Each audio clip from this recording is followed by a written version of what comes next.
Welcome to RIN's podcast, talks about confiscating assets in the EU.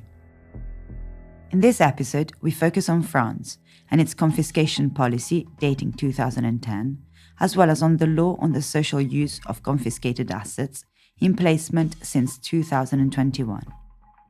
Since the Stockholm Programme in 2010, which advocated an open and secure Europe that serves and protects its citizens, EU countries have been working to confiscate the assets of traffickers acquired with dirty money, so-called ill-gotten gains.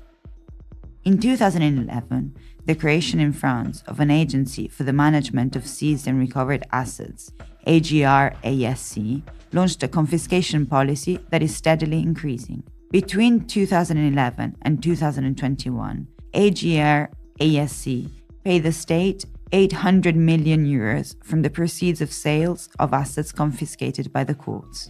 The number of properties confiscated has risen from 10 in 2013 to 200 in 2022. In 2023, a record 1.4 billion euros will be seized provisionally by the courts, compared with the 771 million euros in 2022, 725 million euros in 2021, and 592 million euros in 2020.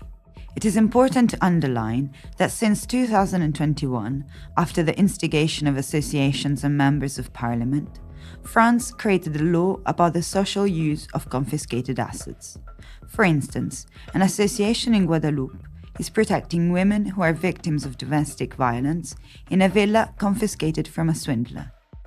In Dunkirk, the building belonging to a slumlord is used to provide accommodation and integration facilities for homeless people. In Marseille, the villa of a cocaine trafficker is now available for 2 victim support associations.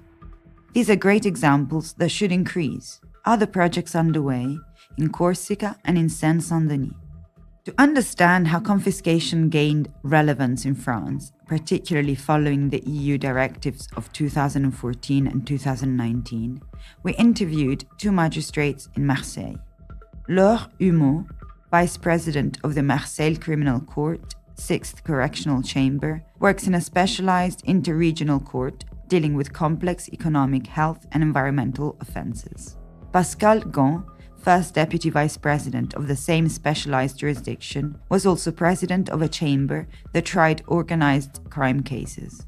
Moreover, Pascal Gant was responsible under Italian influence for the first social affection of confiscated property in France. In Paris, a stone's throw from the Ministry of Justice, a victim of human trafficking is rebuilding her life in the former flat of an Italian mafioso. A perfect example of sharing best practices in Europe. Have a good listen.